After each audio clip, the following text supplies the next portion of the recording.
This is the story of my life by Helen Keller, chapter 20. I apologize for the background music. I'm here in Waikiki, Honolulu area, and there's thousands of apartments around here, but there's just one house right there, that druggie house. They sell a lot of drugs. They're just making a lot of noise early in the morning for some reason, so I apologize. But hopefully the police will have them stop soon. Chapter 20. The struggle for admission to college was ended, and I could now enter Radcliffe whenever I pleased. Before I entered college, however, it was thought best that I should study another year under Mr. Keith. It was not, therefore, until the fall of 1900 that my dream of going to college was realized. I remember my first day at Radcliffe. It was a day full of interest for me. I had looked forward to it for years. A potent force within me, stronger than the persuasion of friends, stronger even than the pleadings of my heart, had impelled me to try my strength by the standards of those who see and hear. I knew that there were obstacles in the way, but I was eager to overcome them. I had taken to heart the words of the wise Roman who said, "To be banished from Rome is but to live outside of Rome."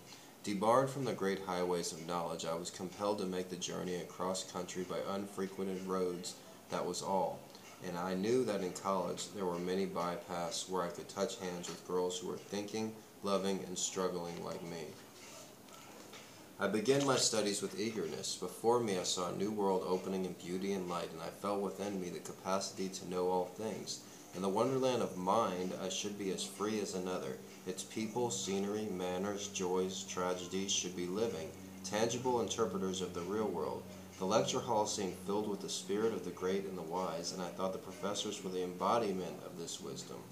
If I have since learned differently, I am not going to tell anybody. But I soon discovered that college was not quite the romantic lyceum I had imagined. Many of the dreams that I had delighted my young and inexperience became beautifully less and faded into the light of common day. Gradually I began to find that there were disadvantages to going to college. The one I felt and still most is lack of time. I used to have time to think, to reflect, my mind and I. We would sit together of an evening and listen to the inner melodies of the spirit, which one hears only in leisure moments when the words of some loved poet touch a deep, sweet chord in the soul that until then has been silent. But in college there is no time to commune with one's thought. One goes to college to learn, it seems, not to think. When one enters the portals of learning, one leaves the dearest pleasures, solitude, books, and imagination, outside with the whispering pines. I suppose I ought to find some comfort in the thought that I am laying up treasures for future enjoyment, but I am improvident enough to prefer present joy to hoarding riches against a rainy day. My studies the first year were French, German, history, English composition, and English literature. In the French course I read some of the works of Corneille, Molière, Racine, Alfred de Musset, and Saint-Beuve, and in the German those of Goethe and Schiller. I reviewed rapidly the whole period of history from the fall of the Roman Empire to the 18th century, and in English literature studied critically Milton's poems and Areopagitica. I am frequently asked how I overcome the peculiar conditions under which I work in college. In the classroom I am of course practically alone. The professor is as remote as if he were speaking through a telephone. The lectures are spelled into my hand as rapidly as possible, and much of the individuality of the lecturer is lost to me in the effort to keep in this race. The words rush through my hand like hounds in pursuit of a hare, which they often miss. But in this respect I do not think I am much worse off than the girls who take notes. If the mind is occupied with the mechanical process of hearing and putting words on paper at pell-mell speed, I should not think one could pay much more attention to the subject under consideration or the matter in which it is presented. I cannot make notes during the lectures because my hands are busy listening. Usually I jot down what I can remember of them when I get home.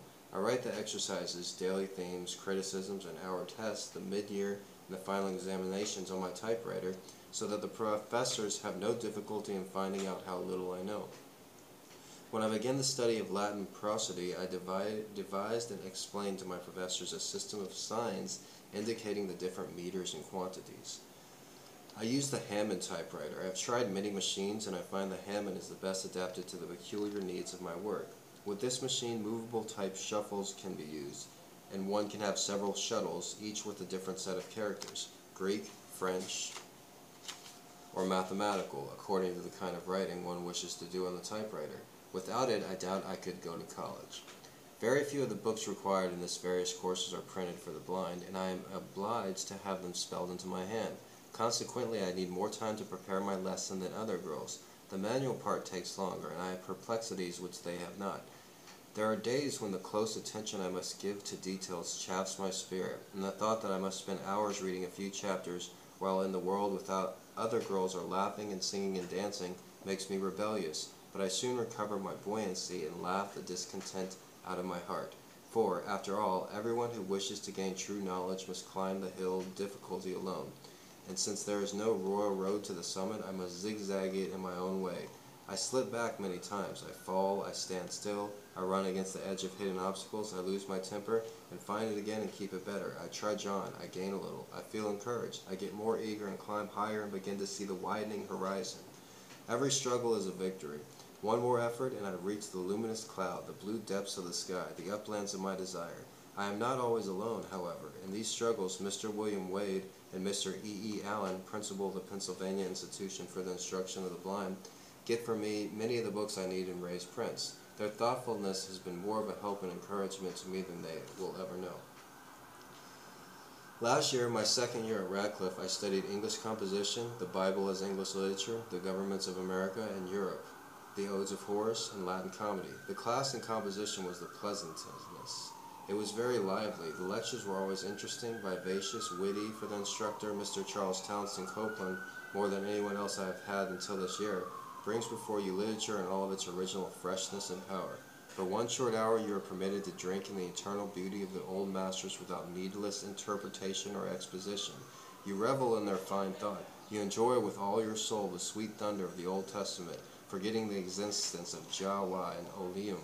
You go home feeling that you have had a glimpse of that perfection in which spirit and form dwell in immortal harmony, truth and beauty, bearing a new growth of the ancient stem of time.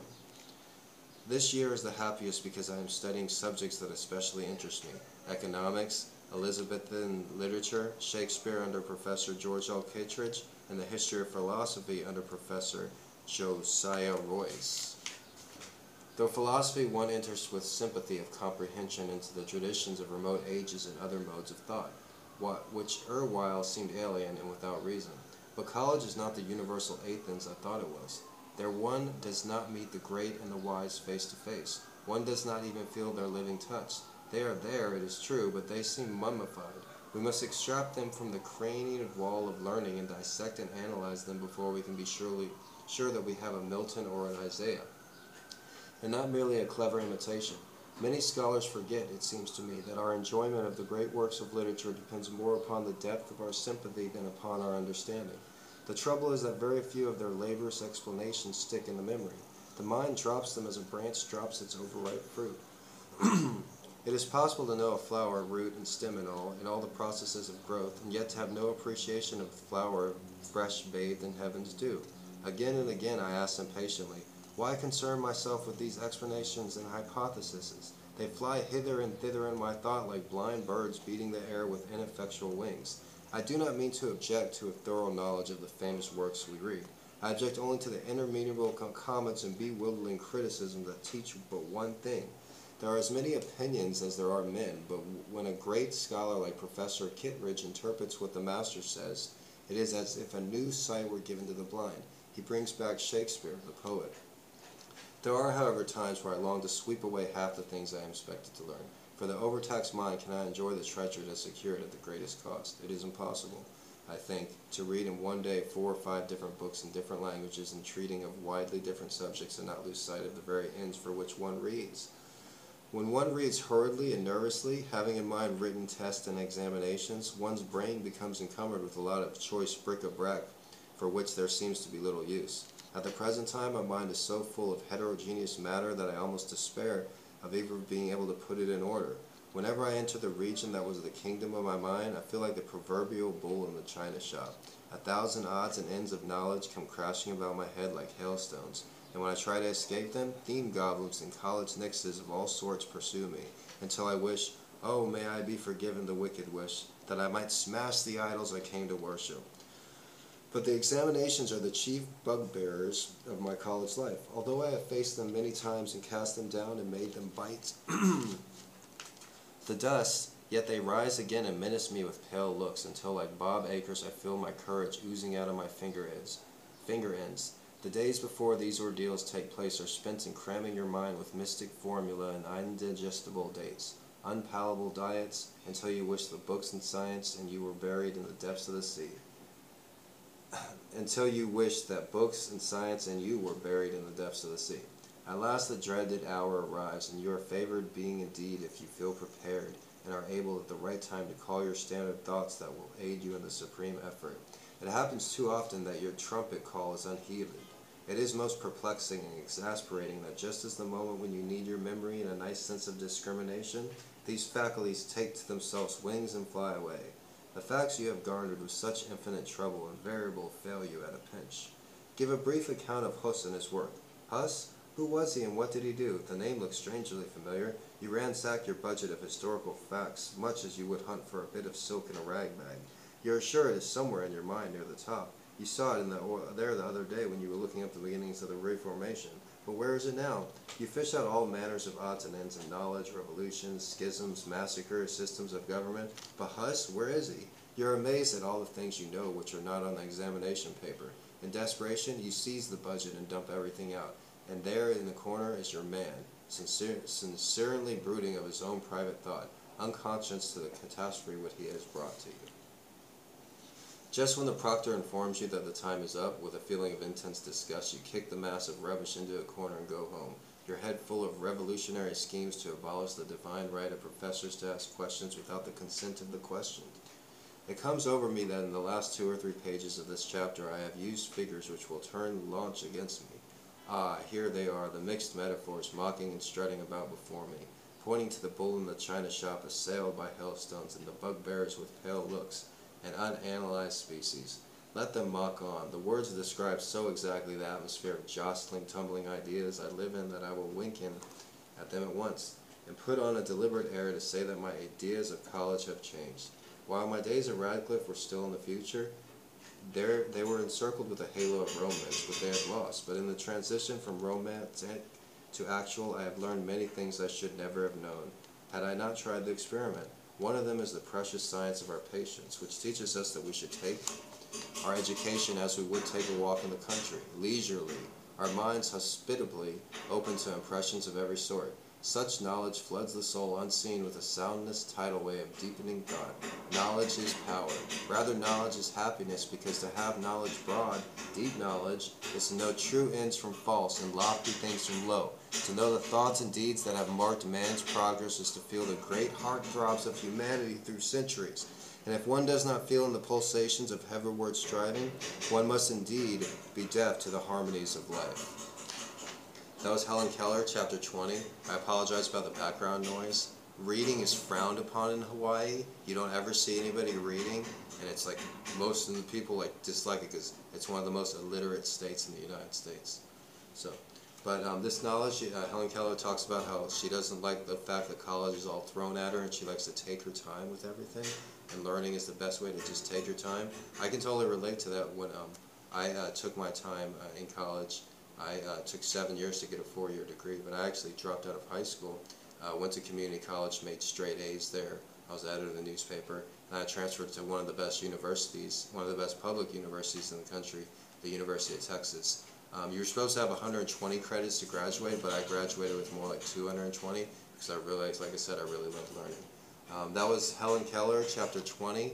It's probably my favorite chapter in this book. Once again, my name is Gregory Brandt. Feel free to like, subscribe, or check out any of my other channels.